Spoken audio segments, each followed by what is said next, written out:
Episode 34, and I think for the first time in Horizons, there's an A and B plot. Let's start with the B plot, because I think it's more interesting. And what I think is their base? Where is this? Amitheo's discussing with Gideon his many failures to reach Rayquaza. So, in order to power up, he requests some training with Hamber. We get to see this butler-looking guy in action, and he more than holds his own. I'd even say he's always even a couple steps ahead. Kinda makes me wonder when he'll get a shot at the Bolt Tacklers.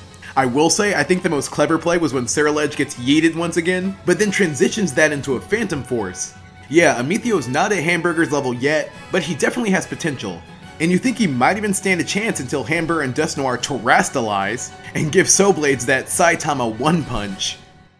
I gotta say, both Hamber and Spinal seem really competent. Really need them to get some more screen time going forward. So even though he lost, to help power Ametheo up, Hamber gives him a Terra Orb, so Ceruledge should be in for a treat. And so is Diana. While she's packing it up, I think Freed let her know that they're planning to go to Paldea to learn more about the Terra Turtle. And since she's about to take off, Liko and Roy decide to throw her a farewell party.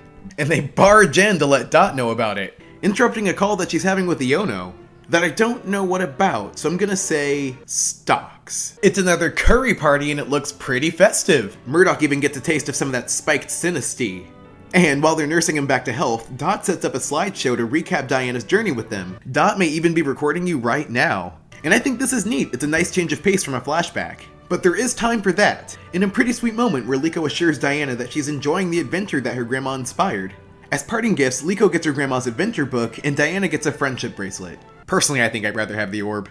And finally, they bid farewell with Diana, while setting their sights on Lucius, Rockua, and the Pokémon they'll need to meet to reach those goals. Wow, the first major departure from Horizons, and I'd say it feels pretty special. Sometimes as a farewell, the characters might get a high five, and that's it for 5 years. Kidding, I know the high five is iconic, but this one really feels like a proper send-off. So with Ametheo and Hamburger's a lot more considerate than I thought, like investing quite a bit in Ametheo. And Ametheo is definitely giving more misguided than evil. And I honestly wouldn't be surprised if they both eventually left the Explorers.